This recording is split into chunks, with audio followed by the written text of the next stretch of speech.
Hello everyone, I'm in this presentation I'm going to talk about the interplay between fantasy and real life in mobile gaming. And in recent years, with the popularity of smartphones, we see how mobile games have dominated the gaming market. And for example, the game I'm playing now, Clash of Clans, is a mobile game, and it generates a revenues of 2.4 million US dollars every single day for its company, just this one game. And I wonder, why are mobile games so popular across the whole world and lucrative for the developers? To answer this question, I've come up with some ideas, and here is my thesis. Please look at point A. In mobile gaming, real life and gameplay experiences are often interlaced, and this phenomenon is exploited by the gaming industry to generate huge revenues. In particular, the interplay between virtual and real time, the sense of possession, and the feeling of belonging are the major factors that render mobile games addictive. So, according to my observation, real life and the gaming experiences are often successfully integrated in these games. And here, I'm not talking about things like Wii or 3D features that make the players feel as if they were really in the game. Those are just sensations. Here, I'm talking about something deeper, psychological and emotional. And that is, many of these games tap into our desires for achievement, ownership of stuff, and interpersonal relationship. Basically, these 3 points. And following on, I will explain more in details. And point B, the interplay between virtual and real time. And this is the first point I want to talk about. And with the timing mechanisms in most mobile games, actual time and in-game virtual time overlap with each other. So many mobile games have this timing system. There is always a certain amount of time one has to wait before they can continue the game or achieve a certain goal. The time the player has to wait is the actual time in his real life. That is, the system always shows the exact seconds, minutes, hours, or sometimes even days one has to wait in real life. And why would people want to wait? To put it simply, in real life we are always waiting.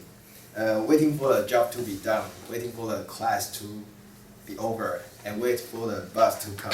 And so we are willing to wait for something to be done in the game. That's just my personal observation. We anticipate and actually look forward to it. So in this way, the overlap of the actual and virtual time makes the players come back to the game again and again. For example, in Clash of Clans, I need to wait sometimes for days for the constructions of buildings to complete. And also in Tower Saviors, that is 神魔之塔, there's always a certain amount of time one has to wait before he or she can play it again. And something like an energy recharging system. And so that's the first point. The second one is the sense of possession. That's point C.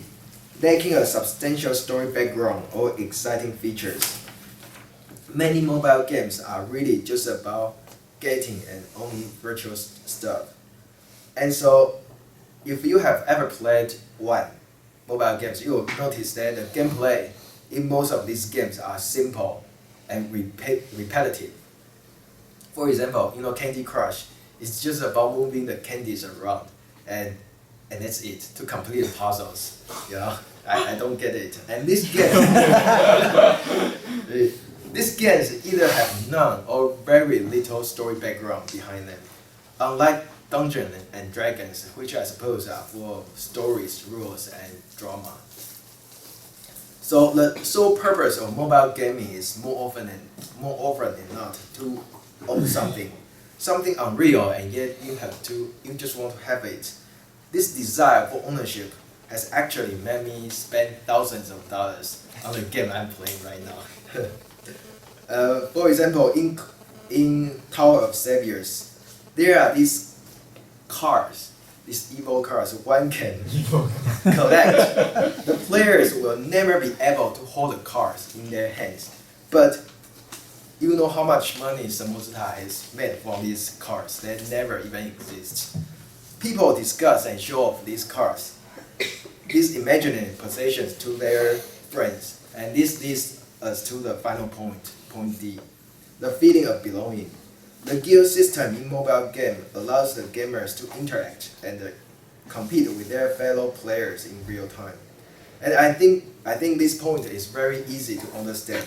Comparison and competition among people always keep one interested in the things they are doing, even if it's just something imagined in a game.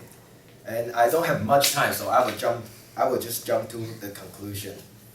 So in conclusion, while the gameplay and graphics in mobile games are mostly simple and rudimentary, the integration of real-life elements and the gaming fantasy makes the games realistic and addictive. So compared to the games on consoles like maybe Xbox or PlayStation 4, mobile games may look like just child's play. You can make a comparison between Call of Duty and Candy Crush. It's a very drastic comparison. But with its interconnection between reality and fantasy, in the psychological dimension, a mobile game could keep one like me addicted for a long time.